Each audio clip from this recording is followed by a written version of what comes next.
Sementara untuk terapi penyakit ain, selain ruqyah, bacakan ayat-ayat ruqyah, tentu ini ada bahasan sendiri masalah ayat-ayat ruqyahnya. Tapi Nabi SAW pernah disebutkan dalam riwayat Imam Malik dari Muhammad bin Abu Umama bin Sahal dari ayahnya, yakni meriwayatkan hadis ini disebutkan, innal aini haq tawadda' lahu fatawadda'a lahu. Sesungguhnya penyakit ain itu benar, berwudulah untuk menghadapinya, lalu ia pun berwudu. Kata sebagian ulama hadis adalah seseorang yang kena ain, dia menyuruh orang yang mengenakan dia ain. Kalau kita tahu siapa orangnya, mungkin karena dia hasud atau apa saja, suruh dia berwudu, kemudian air wudunya disiram ke badan kita. Atau dipakai, maka ini akan bisa membantu menyembuhkan pada waktu itu juga. Dan itu terjadi juga dalam sebuah hadis yang sahih bahwasanya seorang sahabat pernah mandi, kemudian ada sahabat yang lain melihatnya, kemudian sahabat yang lewat ini mengatakan, sungguh wanita atau gadis pun yang dipingit tidak ada yang seindah badanmu. Maka tiba-tiba orang itu pingsan, kena ainnya. Lalu Nabi SAW ditanyakan waktu itu, beliau mengatakan, siapa yang melihatnya waktu mandi? Kata mereka, fulan ya Rasulullah. Kata Nabi SAW, panggil dia. Disuruh wudu, kemudian disiramkan ke badan orang yang pingsan tadi, kemudian bangunlah dia. Maka ini termasuk cara terapi, selain membacakan ruqyah, ayat-ayat tadi hadis Aisyah radhiyallahu anha dalam hadis Bukhari Muslim, juga dengan cara seperti ini.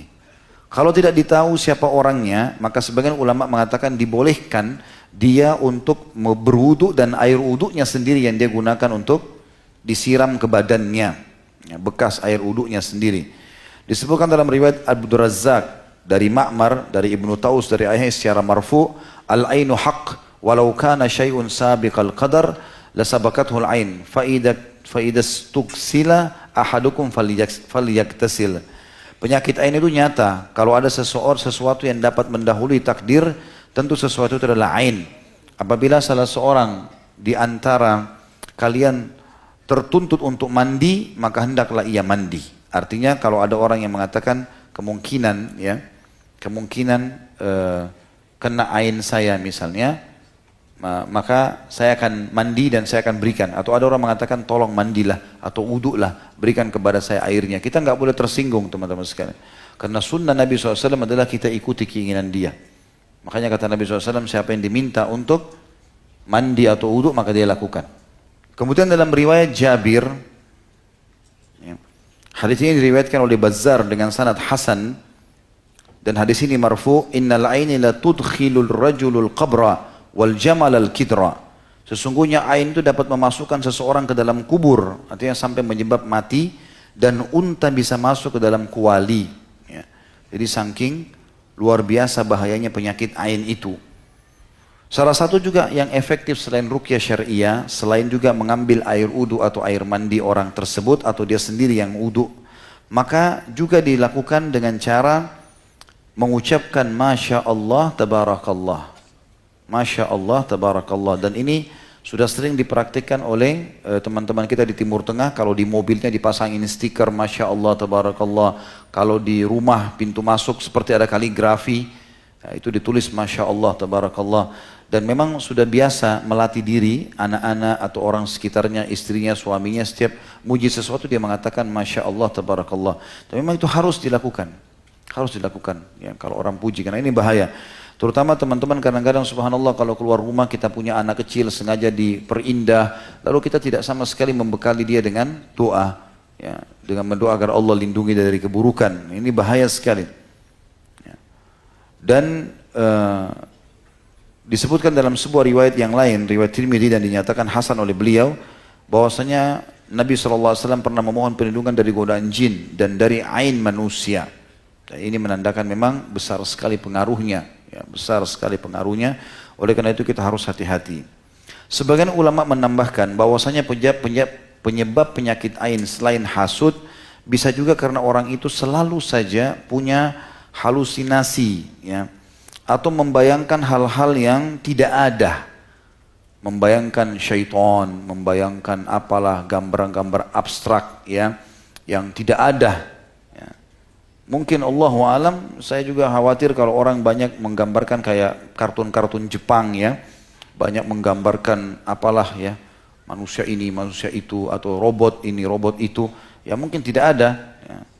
Maka ini juga menjadi penyebab sehingga membuat hatinya lemah dan akhirnya dia menjadi jahil dengan hukum agama dan itu menjadi penyebab dari masalah munculnya ain tersebut. Ya. Walaupun penyebab utamanya adalah karena dia hasud dan hatinya buruk.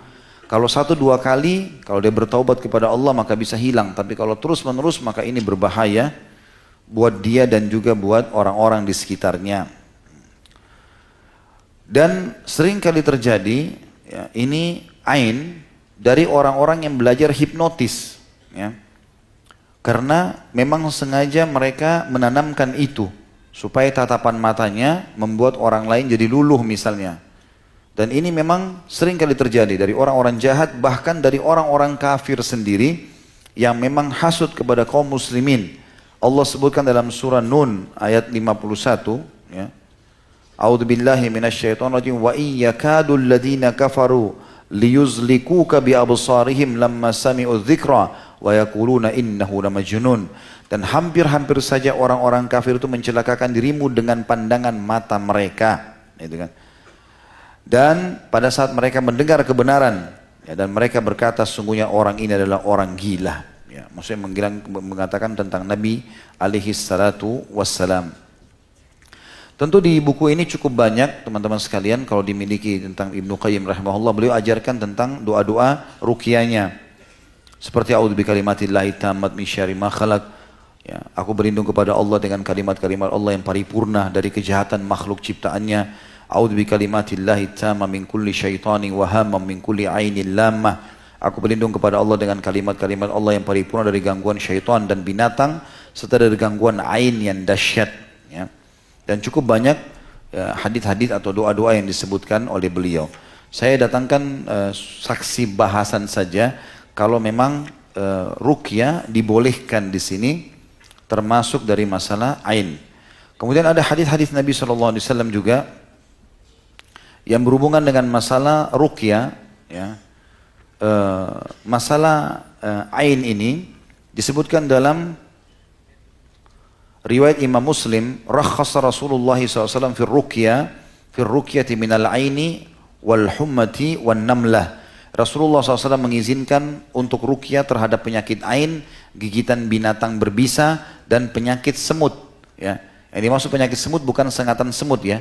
Tapi orang-orang Arab dulu biasa mengatakan penyakit semut, ada penyakit yang tiba-tiba memunculkan di antara 2 alis atau 2 mata seseorang belang-belang. Ya, atau di kulitnya muncul belang-belang. Entah seperti apa, tapi begitu keterangannya, belang-belang semoga Allah menjaga kita, maka itu juga dibolehkan untuk ruqyah.